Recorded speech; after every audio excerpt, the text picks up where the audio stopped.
What if every regret and mistake we've made was actually a hidden lesson waiting to be discovered?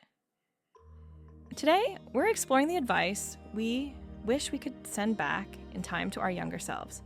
That's such a powerful way to look at our past experiences. It's like having a time capsule of wisdom we've earned the hard way. Research shows that nearly 85% of adults have at least one major life decision they wish they could go back and change. But what's fascinating is how those regrets shape our future choices. Oh, Well, I've actually spent a lot of time thinking about this, and I've distilled my biggest lesson down to something specific. Embrace the messiness of the process and stop waiting for clarity. tell me more about what you mean by messiness. That feels like it could apply to so many areas of life. Studies show that perfectionism has increased by 33% in young people over the last decade. I was part of that statistic, spending countless hours trying to plan every detail before taking any action. So you were essentially trapped in what psychologists call analysis paralysis, where the fear of making the wrong choice prevents us from making any choice at all. Exactly. And you know what's interesting? Research shows that successful entrepreneurs make decisions with only about 70% of the information they feel they need. That really connects to what I would tell my younger self. Stop overthinking what other people think of you. They are barely thinking of you at all. Studies actually show we overestimate how much others notice our mistakes by about 50%. Oh wow, that's a significant perception gap. How did that realization change things for you? Well, it was like removing these invisible chains. Research from Harvard showed that the fear of social judgment activates the same brain regions as physical pain. I was literally hurting myself by constantly performing for an imaginary audience. That's fascinating. So, our social anxiety has real physiological effects. And here's what's really interesting. Studies show that when people are asked to recall embarrassing moments from others' lives, they can barely remember any. Yet, we can list our own perceived failures from years ago in vivid detail.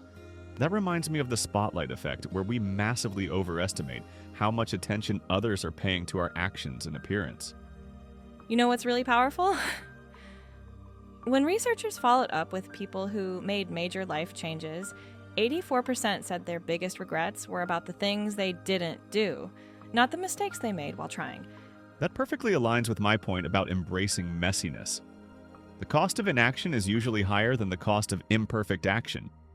And psychological studies show that authenticity, being true to yourself rather than trying to meet others' expectations, is one of the strongest predictors of overall life satisfaction.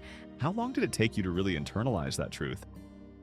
Well, like most meaningful change, it was gradual. But research suggests it takes about 66 days to form a new habit, including changing thought patterns. For me, it was about consistently catching myself in those moments of self-doubt. That's really helpful context.